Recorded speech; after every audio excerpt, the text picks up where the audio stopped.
Hi, I'm Kira. I worked as a barista in a small but well-known cafe in Chicago. Being quiet and introverted, I liked hiding behind the counter, watching customers smile over every cup I made. Thanks to my skills, I slowly earned loyal customers who adored me and kept coming back day after day. Then, one day, Bias suddenly called and shook up my peaceful life. If you're new here, make sure to hit that subscribe button and join the community. You won't want to miss what happens next in this heartfelt story. Hey, Kira, long time no see. I'm performing as a freelance singer now, and guess what? Your cafe is one of my main venues. Really? No cap. I can't wait to see you. Bias was my high school classmate. He was gallant, gentle, and thoughtful. Back then, he once told me, "Your hair is so thick and beautiful like Rapunzel's. That makes you really special." Yeah, he was the first person to ever make my heart flutter. But after graduation, he moved away and we lost touch. I thought my feelings would stay buried forever. And now, suddenly, I had a second chance. Wait, hold on. I panicked as I looked at myself in the mirror. Puberty had changed everything. My hair had grown much thicker, unruly, and messy with no order at all. I never really cared to style it, so it looked like a portable bird's nest. If Bias saw me now, he'd be so disappointed. The gentle girl with shiny hair he remembered had turned into someone dull and outdated. So I decided I had to bring my hair back to the way it used to be. That night, I tried everything, brushing out every single knot, using expensive hair masks, doing whatever I could at home. Deep down, I knew it was hopeless, but I was desperate. And of course, it all went back to the same messy disaster by morning. Out of options, I turned to Leia, my closest coworker, and begged her to pretend to be me just to meet Bias. She was cute, stylish, outgoing, and loved by every customer. Most of all, her dyed hair looked flawless and always turned heads. She was completely stunned by my bizarre request. "Please, just once. You'll only meet him here at the cafe. I'll hide behind the counter and back you up. When I fix this disaster, I'll explain everything. I just don't want him to see me like this." In the end, Leia agreed. If you've ever felt insecure about your appearance or done something crazy because of a crush, drop a comment below and share your thoughts with us. We read every single one. When Bias showed up, I pushed Leia forward to greet him. He looked surprised at first, but soon warmed up and smiled that familiar smile. And me? I just hid behind the counter, pouring all my feelings into a cappuccino with a little heart on top. At first, their conversation was stiff, and I almost panicked. Talk about music. He loves music. Finally, it started flowing naturally. My heart sank seeing him laugh so easily with Leia, but at least I kept a good image in front of him. Day after day, the same scene repeated. Bias would finish his set at the cafe, then head straight over to Leia. She was always there waiting with a sweet cappuccino in hand, the one I had carefully made for him beforehand.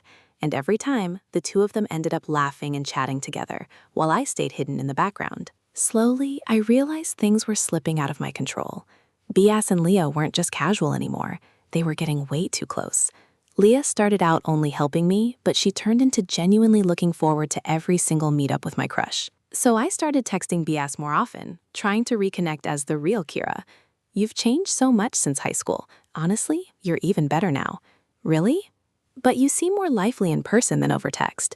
"That's because the one you see in person isn't me. I guess you just like meeting face-to-face more." "Me too. I'm excited for our next date at Millennium Park." "Millennium Park? A real date? Didn't we agree last time to meet only outside the cafe where I could watch? Did you forget?" Leia and I had promised she'd only meet him at the cafe. What the fudge? She really went behind my back for a private date? Furious, I confronted her.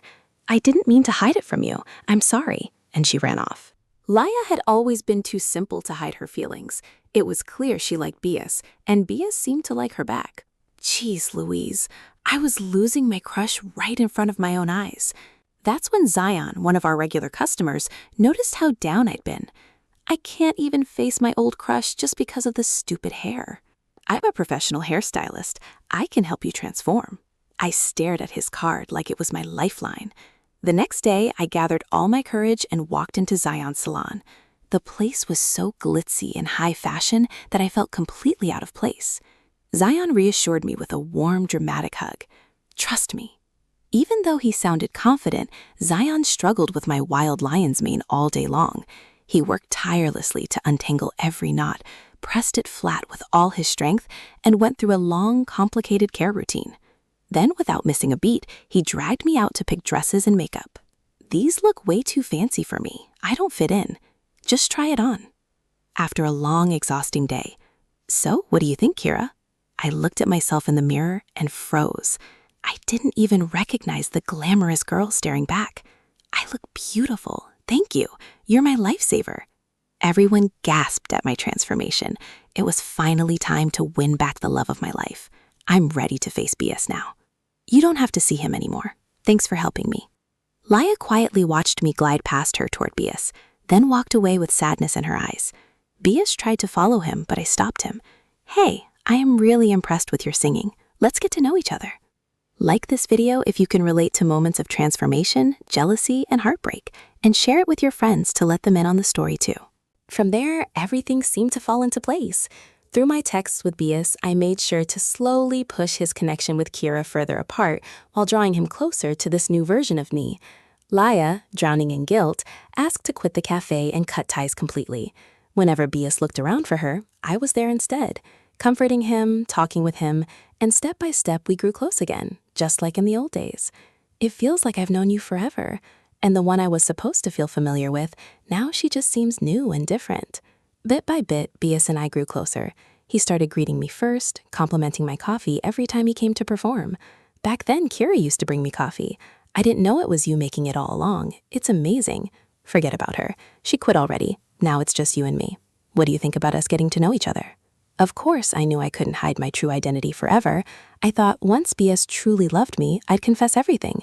I'm sorry, but my heart already belongs to someone else, even though lately it feels like I've been dumped without knowing why.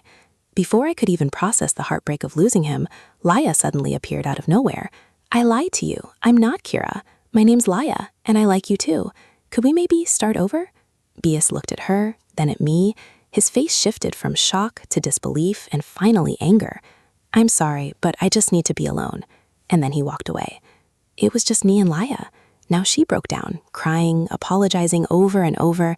I know you like Bias, and I feel so awful, but I can't control my heart. Even when I tried to stay away from him, I still couldn't stop looking for him. I sat there in shock, realizing I was the reason for all this pain. Because of my own fear and insecurity, I had pushed Bias and Laya together.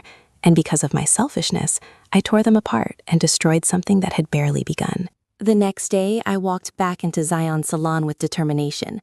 Please change me back to how I was. I don't belong in this look. Zion didn't ask questions. He just quietly helped me. And in the end, I went back to the way I'd always been.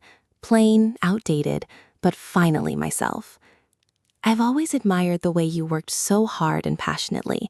You looked special then, and if you ever struggle again, I'll always be here to help you. Thank you. I texted Bias and Laya asking for a meetup. Bias didn't respond, and Laya kept avoiding me, but I kept trying until they reluctantly agreed. I set up a quiet little corner in the cafe waiting for them. When they arrived, the air was heavy and awkward. I'm sorry for everything. I dragged Laya into this, and all of it was my fault. Please, just be yourselves and start fresh with each other. Hi, I'm BS. Nice to meet you. I'm Laya. I slipped away, leaving them with their moment. Walking down the street afterward, I breathed out, relieved that at least this time I'd done the right thing. I thought you might need this. I'm fine. You can spill everything to me if you want. I'll be right here when you need me. He was always there when I needed comfort, and this time I finally let myself cry in his arms. In the end, after all the mess, Bias and Laya became a couple.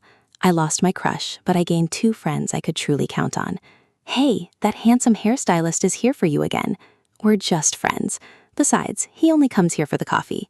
Then go serve him yourself, Missy. Not long after, Zion confessed his feelings to me. I turned him down because I wasn't ready to open my heart again after everything, but that didn't stop him. He kept coming back to the cafe, only pursuing me. Here's your coffee. Thank you. And for a moment, I wondered, maybe I should give myself the chance to start a new chapter. Maybe soon.